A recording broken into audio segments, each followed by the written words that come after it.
നമ്മൾ ഈ ആനയാ കുതിരയാന്നൊക്കെ ഓർത്തുകൊണ്ടിരിക്കുന്ന സംഭവങ്ങളൊക്കെ ദാ ഇത്രേ ഉള്ളൂന്നേ. അപ്പോൾ ഒരു മിക്സിയുടെ ജാർ എടുത്താൽ അതിലേക്ക് 1 കപ്പ് റവ, 3/4 ഗ്ലാസ് പഞ്ചസാര, 4 ഏലക്ക, ഇനി ഇതെല്ലാം ചേർത്ത് നന്നായി പൊടിച്ചെടുക്കാം.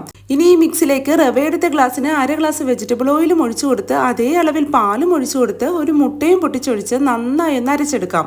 ഇനി ഈ മിക്സ് ഒരു ബൗളിലേക്ക് ഒഴിച്ചു കൊടുത്ത് റവ എടുത്ത് അതേ അളവിൽ 1 ഗ്ലാസ് മൈദമാവും ഒരു അരിപ്പയിലേക്ക് ഇട്ട് കൊടുത്ത് 1 table spoon baking powder, 1/2 teaspoon baking soda, ഇനി ഇതെല്ലാം ഒരു സ്പൂൺ വെച്ച് നന്നായി അരച്ച് നമ്മുടെ ലിക്വിഡ് മിക്സിലേക്ക് ചേർത്ത് കൊടുക്കാം. ഇനി ഈ ഡ്രൈ മിക്സ് ദാ ഇതുപോലൊരു സ്പൂൺ വെച്ച് ഒരേ ഡയറക്ഷനിൽ ഇളക്കി ലിക്വിഡ് മിക്സിലേക്ക് ദാ ഈ ഒരു കൺസിസ്റ്റൻസിയിൽ മിക്സ് ചെയ്തെടുക്കാം. ഇതൊരു നെയ്യ് തടവിയ പാനിലേക്ക് ദാ ഇതുപോലെ ഒഴിച്ചു കൊടുത്ത് ചെറുതീയിൽ ഗ്യാസിൽ വെച്ച് ഒരു മൂടി വെച്ച് അടച്ച് മൂടിയുടെ എയർ ഹോളും ദാ ഇതുപോലെ അടച്ചു വെച്ച് ഒരു 15 മിനിറ്റ് വേവിച്ച് ഇടയ്ക്കൊന്ന് മൂടി തുറന്ന് ക്രഷ് ചെയ്ത് വെച്ചിരിക്കുന്ന നട്ട്സും ഇട്ട് കൊടുത്ത് ഒരു 20 മിനിറ്റ് കൂടെ വേവിച്ച് മൂടി തുറന്ന് നോക്കുമ്പോൾ ദാ കേക്കൊക്കെ നന്നായി സെറ്റായി വന്നിട്ടുണ്ട്.